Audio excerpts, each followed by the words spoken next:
Assalamualaikum warahmatullahi wabarakatuh. Kami dari kelompok 1 yang beranggotakan Ayu Rahmawati, Erika Dwi Rahmawati, dan Aurelia Anandita Hiralasa akan mempresentasikan hasil kerja kelompok kami mengenai pengenalan pola teori utama dalam persepsi, pengalaman pola visual, dan teori Gestalt. Yang pertama yaitu pengenalan pola. Plato mengatakan bentuk paling sederhana dari berpikir adalah pengenalan objek atau pola yang dilihat.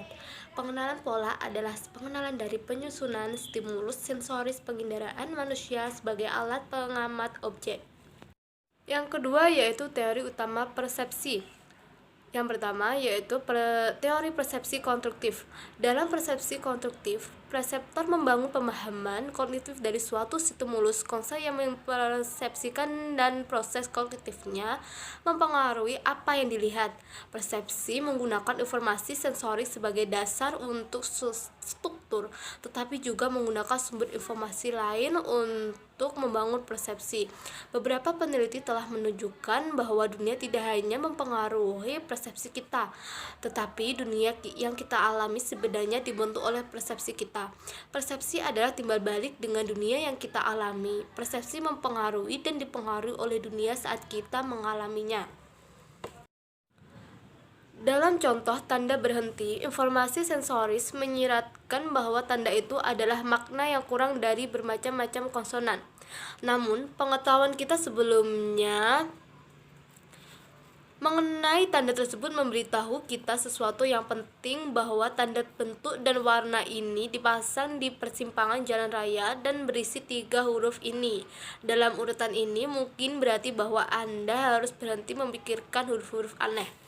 Sebaliknya, Anda harus mulai menginjak rem. Persepsi konstruktif yang berhasil membutuhkan kecerdasan dan pemikiran yang diperoleh dari pengalaman sebelumnya.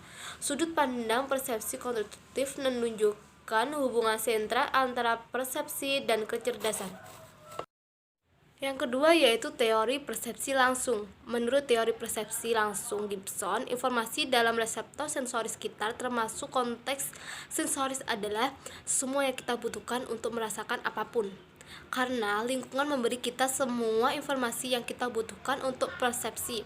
Pandangan ini terkadang juga disebut persepsi ekologis. Dengan kata lain, kita tidak memerlukan proses kognitif yang lebih tinggi atau apapun untuk menengahi antara pengalaman indrawi dan persepsi kita. Menurut Gibson, kita menggunakan gradien tekstur sebagai isyarat untuk kedalaman dan jarak. Isyarat itu membantu kita untuk merasakan secara langsung kedekatan antara jarak relatif objek dengan bagian objek. Ketika kita melihat formasi batuan yang berbeda di pantai laut, kita bisa melihat banyak detail seperti takik, lubang, dan variasi warna. Semakin jauh objek pada gambar, semakin sedikit detail yang dapat kita lihat. Kita menggunakan gradien tekstur sebagai indikator seberapa jauh jarak bebatuan. Neuroscience juga menunjukkan bahwa persepsi langsung mungkin terlibat dalam persepsi orang. Sekitar 30-100 milidetik setiap stimulus visual, neuron cermin mulai menembak. Neuron cermin aktif ketika seseorang bertindak dan ketika dia mengamati tindakan yang sama yang dilakukan oleh orang lain. Bahkan sebelum kita punya waktu untuk membuat hipotesis tentang apa yang kita amati, kita mungkin sudah dapat memahami ekspresi, emosi, dan gerakan orang yang kita amati. Pengenalan pola visual. Seorang konstruktif akan menyatakan bahwa otak bersifat interpretatif. Otak menggunakan heuristik dan algoritma untuk memproses sinyal-sinyal informasi. Otak amat mengendalikan heuristik sehingga akan sering membuat kekeliruan. Kekeliruan tersebut umumnya bersumber pada ilusi perseptual yang menyebabkan kita melihat hal-hal yang sesungguhnya tidak eksis di dunia fisik. Sebuah keanehan dalam karakteristik penglihatan manusia adalah tendensi untuk melihat objek-objek yang tidak eksis di dunia fisik. Sejenis ilusi yang menggambarkan cara pikiran mengorganisasikan stimuli visual sekaligus menggambarkan pentingnya pikiran dalam pengenalan objek adalah ilusi yang disebut kontur ilusoris. Kontur ilusoris adalah persepsi terhadap bentuk, namun bentuk itu hanya ada di sistem perseptual kognitif, bukan di stimulus. Teori pemrosesan bottom-up. Teori bottom-up adalah teori yang mengajukan gagasan bahwa proses pengenalan diawali dengan identifikasi terhadap bagian-bagian spesifik dari suatu pola, yang menjadi landasan pengenalan pola secara keseluruhan. Seringkali, pemrosesan bottom-up dengan top-down terjadi secara bersamaan ketika seseorang mengenali suatu objek. Misalnya, dalam pengenalan sebuah wajah yang dicontohkan oleh seorang ilmuwan yaitu Palmer.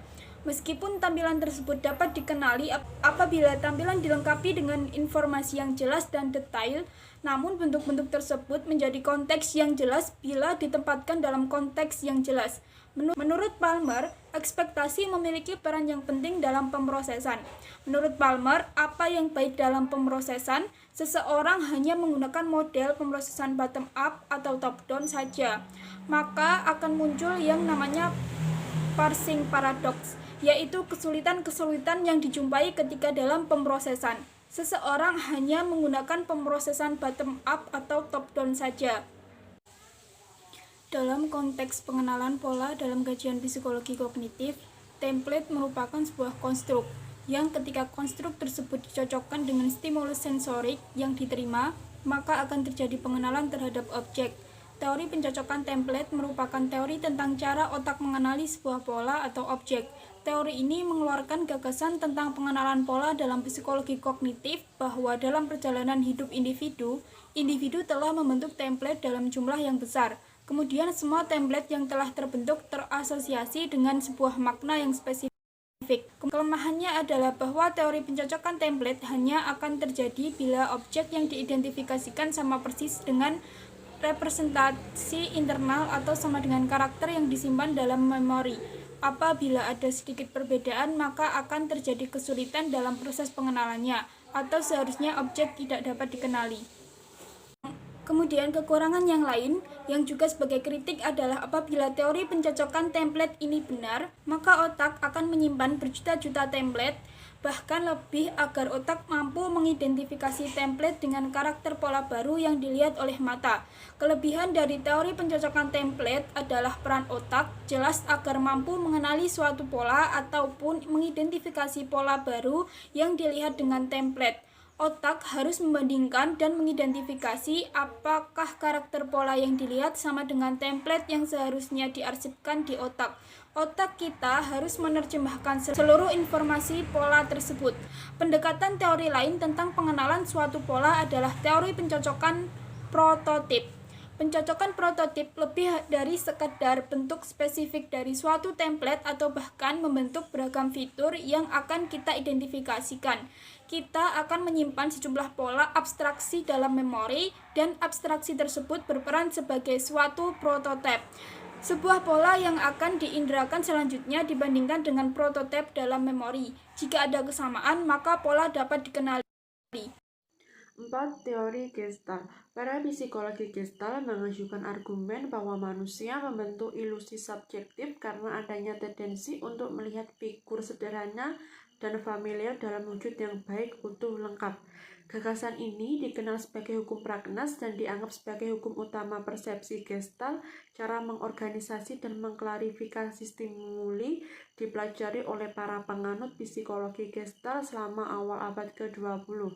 Meskipun persepsi itu sendiri hanyalah bagian kecil dari keseluruhan teori Gestalt, organisasi pola bagi para psikologi Gestalt tersebut melibatkan kerjasama seluruh stimuli dalam menghasilkan sebuah kesan yang melampaui gabungan seluruh sensasi.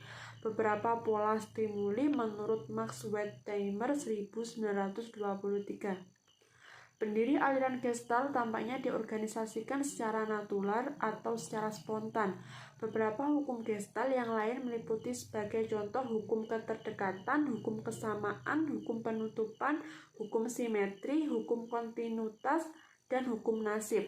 Karena pengaruh Pragnas, kita melihat pengaturan 8 titik di bawah ini sebagai persegi panjang atau suatu lingkaran. Namun bila tata letak titik tersebut tidak memiliki bentuk yang baik, kita hanyalah akan mempersepsi suatu bentuk yang abstrak. 5. Contoh kasus. Gambar ilustrasi buku sekolah dasar dalam pengenalan pola visual. Pada dasarnya, anak-anak lebih menyukai buku dengan gambar ilustrasi yang lucu dan menarik.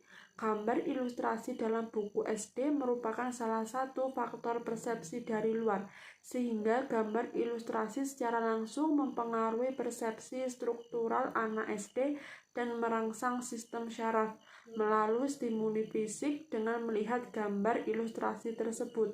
Oleh karena itu, gambar ilustrasi tersebut harus mempertimbangkan intensitas, ukuran, kontras, sehingga anak menjadi tertarik untuk melihat gambar ilustrasi tersebut. Menurut prinsip teori Gestalt, figur, dan ground, gambar ilustrasi buku SD lebih menekankan objek tunggal sebagai figur, sedangkan ground tidak perlu mendetail.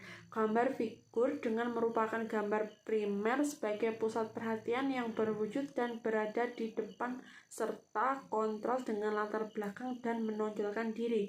Gambar ilustrasi yang ditampilkan juga bersifat sederhana dalam hal komposisi, bentuk, dan warnanya. Terima kasih kepada teman-teman yang telah mendengarkan penjelasan dari kelompok kami. Saya Ayu Rahmawati sebagai perwakilan kelompok 1 mengucapkan terima kasih dan mohon maaf apabila ada kesalahan dalam menjelaskan materi. Sekian, wassalamualaikum warahmatullahi wabarakatuh.